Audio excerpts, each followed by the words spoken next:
Ladies and gentlemen, we are back on day 26 of Earl Nightingale's 2 Steps to Create a Miracle in Your Life.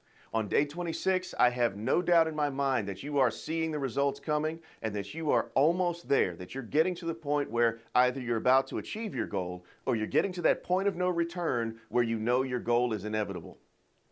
If you're like me, I'm starting to get to that point. I'm seeing those results to the point that I know for sure my goal is going to be accomplished.